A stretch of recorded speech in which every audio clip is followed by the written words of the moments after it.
आज हम बात करेंगे कृषि रसायन विज्ञान के चैप्टर 2 भौतिक और रासायनिक परिवर्तन, जिसका ये पार्ट फर्स्ट है। तो सबसे पहले हम बात करते हैं भौतिक परिवर्तन की। तो ये जो परिवर्तन है किसी भी रासायनिक पदार्थ में, किसी भी पदार्थ में, द्रव्य में, ये जो परिवर्तन है दो प्रकार के होते हैं। नंबर एक भौतिक परिवर्तन और नंबर दो रासायनिक परिवर्तन। तो सर्वप्रथम हम जो बात करते हैं वो भौतिक परिवर्तन की करते हैं। तो पहले हम देख लेते हैं कि भौतिक परिवर्तन है क्या। वे परिवर्तन जिनमें पदार्थ के भौतिक गुण जैसे रंग, अवस्था आदि कुछ समय के लिए बदल जाते हैं, परंतु उनके भार और बनावट में कोई अंतर नहीं आता है और न ही कोई नया पदार्थ बनता है, भौतिक परिवर्तन कहलाते हैं। यानी ऐसे परिवर्तन जिनमें कोई नया पदार्थ ना बने, जैसा पदार्थ हमने प्रारंभ में लिया था उसी वही पदार्थ सेम वही हमें अभिक्रिया के अंत में प्राप्त हो, तो ऐसा परिवर्तन भौतिक परिवर्तन कहलाता है। यहाँ अगला जो महत्वपूर्ण बिंदु है वह यह है कि यदि परिवर्तन के इन कारणों को हटा दिया जाए तो पदार्थ पुनः अपनी पूर्व अवस्था में आ जाता है। इसका क्या तात्पर्य है? सपोज कीजिए आपने पानी गर्म किया तो वो किस में बदल गया? भाप में। और यदि उस पात्र के ऊपर कोई ढक्कन लगा हुआ है तो वो भाप ठंडी होकर पुनः द्रव में परिवर्तित हो जाएगी। यानी हमने जैसे ही ताप हटाया, यानी जो ताप हमने जहाँ से मतलब पात्र को गर्म किया, तो यदि वो वाष्प ठंडी होती है तो पुनः अपनी अवस्था में लौट आएगी। तो ऐसे परिवर्तन कैसे होते हैं? अस्थायी होते हैं। इस प्रकार के परिवर्तन प्राय ऊष्मा, चुंबकत्व, प्रकाश और विद्युत के होते हैं। इनके कुछ उदाहरण निम्नलिखित हैं। जैसे नंबर एक है हमारे पास अवस्था में परिवर्तन होना, गलना, वाष्पन, द्रवण, आसवन, उदरपातन, क्रिस्टलन आदि के द्वारा पदार्थ में प्राय भौतिक परिवर्तन होते हैं। अवस्था में परिवर्तन से जल की, हमने बताया था द्रव्य की तीन अवस्थाएं होती हैं, ठोस, द्रव और गैस। जो बर्फ़ है यदि उसे थोड़ी देर के लिए रख दिया जाए सामान्य अवस्था में फ्रिज में से निकाल कर, तो वह द्रव में परिवर्तित हो जाती है। और यदि द्रव को गर्म कर दिया जाए तो उसमें से भाप यानी वो गैस सी अवस्था में चली जाती है। और यदि भाप को ठंडा कर दिया जाए तो वो द्रव में परिवर्तित हो जाती है। और द्रव को फिर से फ्रीजर में रख दिया जाए तो वो ठोस अवस्था यानी बर्फ़ में परिवर्तित हो जाती है। अतः यह एक भौतिक परिवर्तन है। यानी जैसा हमने प्रारंभिक अवस्था में द्रव्य को लिया था वैसा ही वह अंतिम अवस्था में हमें प्राप्त हुआ। अब अगला उदाहरण हमारे पास लोहे का चुंबक बनना।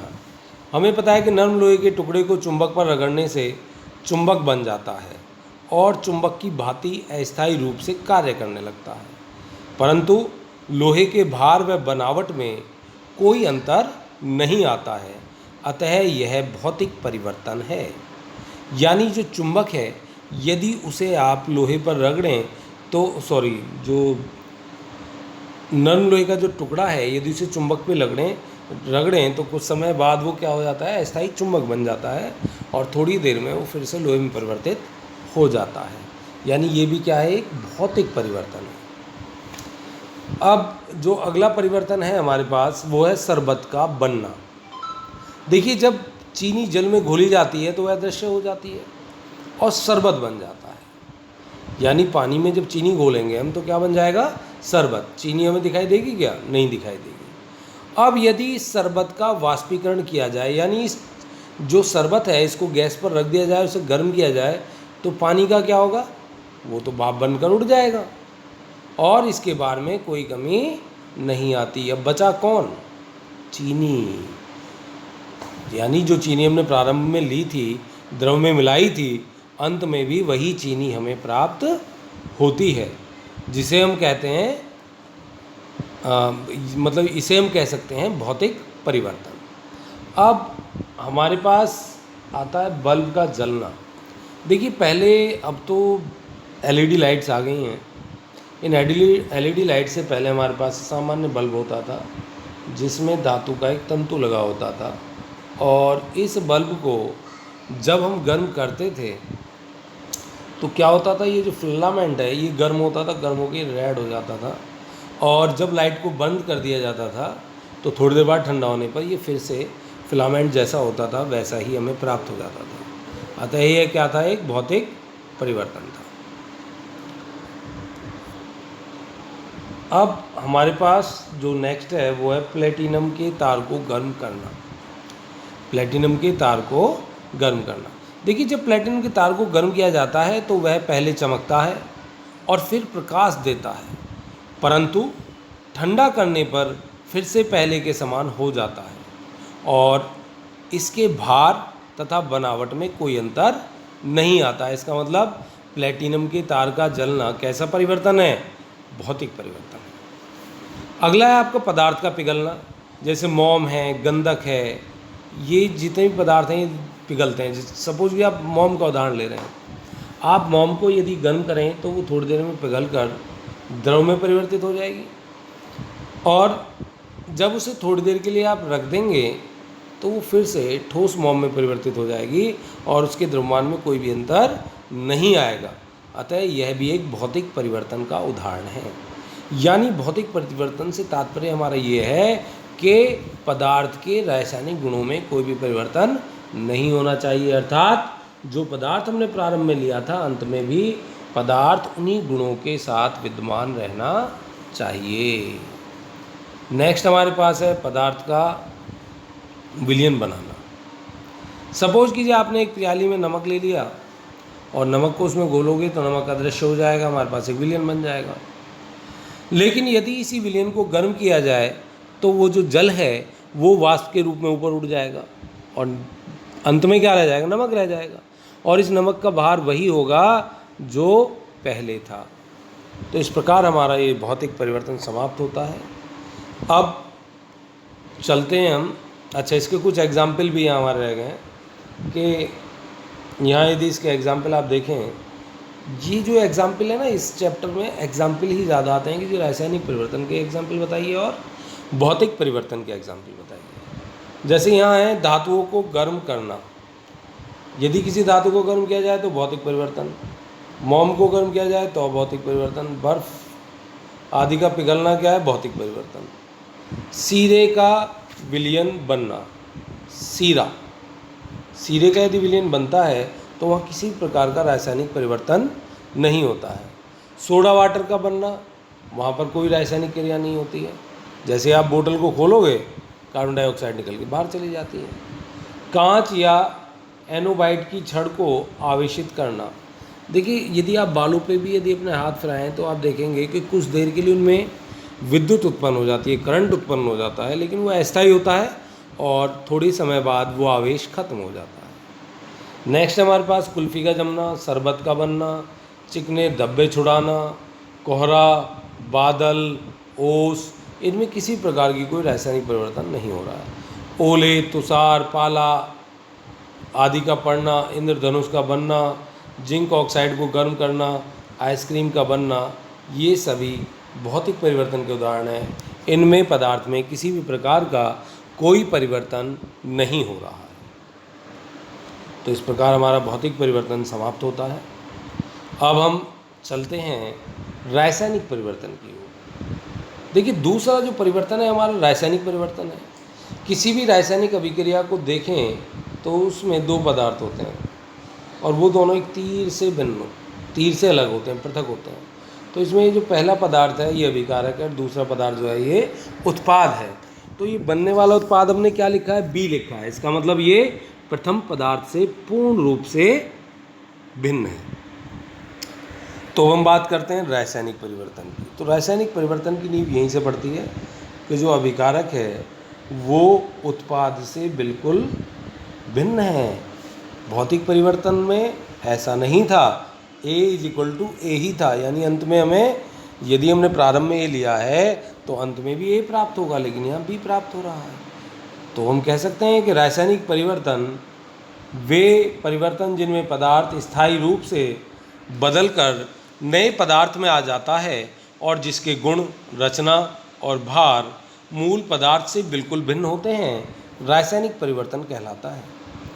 देखिए, इस चैप्टर का जब भी आप अध्ययन करें तो किताब भी अपने साथ रखें, और ऐसा हो सकता है कि इस पर आपको स्पष्ट ना दिखाई दे परंतु समझ में सब कुछ आएगा और वहाँ उसके साथ साथ आप किताब में भी देख कर रीडिंग कर सकते हैं। तो रासायनिक परिवर्तन में सबसे पहला है दही और सिरके का बनना।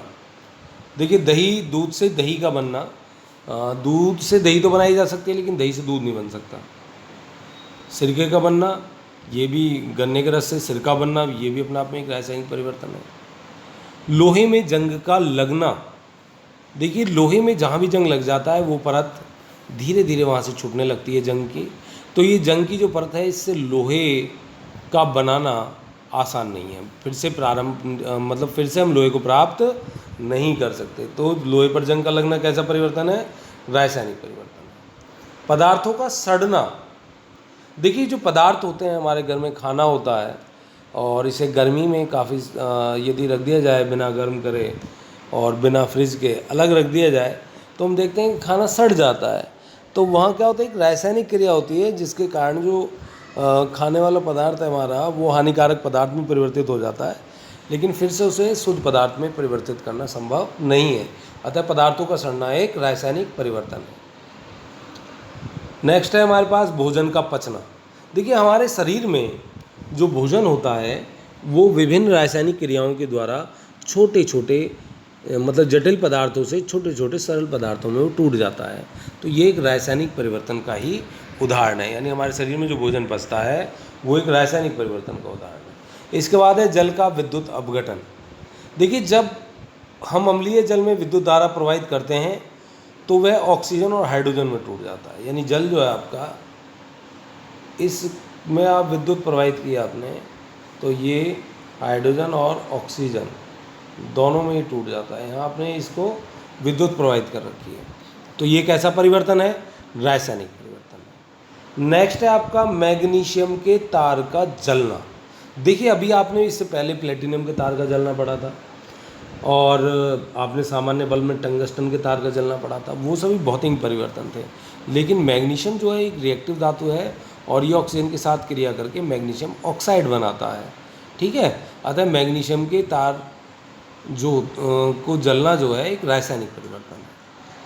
देखिए इसके अतिरिक्त भी खमीर का उठना, दिया सलाई, कोयला आदि का जलना, गोबर से गोबर गैस बनना, मर्करी ऑक्साइड को गर्म करना, कास्टिक सोडा तथा तेल को एक साथ गर्म करना, चूने के पानी का दूधिया होना, सांस का लेना, गंधक, फास्फोरस, ये सभी उदाहरण, साबुन का बनना, बीज का उगना, फलों का पकना, दूध का खट्टा होना, दूध से दही बनना, पदार्थ का अवशोषण होना, ये रासायनिक परिवर्तन के ही उदाहरण हैं।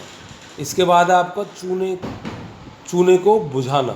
देखिए जो घर में जब पुताई होती है तो चूने को एक रात पहले जल में डाल दिया जाता है जिससे उसकी ऊष्मा बाहर निकल जाती है, जिसे चूने का बुझना कहते हैं। यानी चूने को जब जल में मिला दिया जाता है तो वह जल से क्रिया करके कैल्शियम हाइड्रोक्साइड बनाता है और अंत में वह दूधिया हो जाता है। यह एक रासायनिक परिवर्तन है। अब यहाँ टेबल दी गई है भौतिक और रासायनिक परिवर्तनों में अंतर की।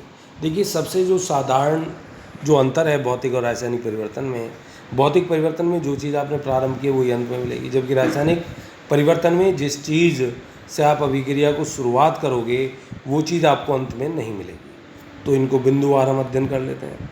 पहला पॉइंट है, इस परिवर्तन में पदार्थ में केवल भौतिक गुण, रंग, अवस्था आदि बदलते हैं, कोई नवीन पदार्थ नहीं बनता, जबकि रासायनिक परिवर्तन में बिल्कुल नया पदार्थ बनता है। दूसरा अंतर है, इस परिवर्तन में पदार्थ की आंतरिक रचना में कोई अंतर नहीं आता। जब पदार्थ में ही अंतर नहीं आ रहा तो आंतरिक रचना में अंतर क्यों आएगा? जबकि रासायनिक में नया पदार्थ बनता है तो उसकी आंतरिक रचना पूर्ण रूप से बदल जाएगी। नंबर 3, इसमें पदार्थ के भार में अंतर नहीं आता। यहाँ पर इसमें पदार्थ का जो भार है वो बदल जाता है। नंबर 4, यह परिवर्तन अस्थायी है, जबकि यहाँ देखें तो यह परिवर्तन स्थायी है। नंबर 5, इसमें भौतिक रीतियों द्वारा परिवर्तन का कारण हटाने पर पदार्थ पूर्व अवस्था में आ जाता है। यानी वे कंडीशन जिनके द्वारा यह भौतिक परिवर्तन हुआ है वो हटा दी जाएं तो पदार्थ फिर से अपनी अवस्था में लौट आता है, जबकि रासायनिक अवस्था में एक बार यदि पदार्थ परिवर्तन हो गया वो फिर से अपनी अवस्था में नहीं लौटता। छठा है हमारे पास, इन परिवर्तनों में प्राय ऊष्मा और प्रकाश आदि न तो उत्पन्न होते हैं और न ही अवशोषित होते हैं। इन परिवर्तनों में प्राय ऊष्मा और प्रकाश आदि या तो उत्पन्न होते हैं और या अवशोषित होते हैं। तो इस प्रकार भौतिक और रासायनिक जो परिवर्तन हैं वो समाप्त होते हैं। तो इस वीडियो को आप ध्यान से देखें और अपनी नोटबुक में नोट करें। धन्यवाद।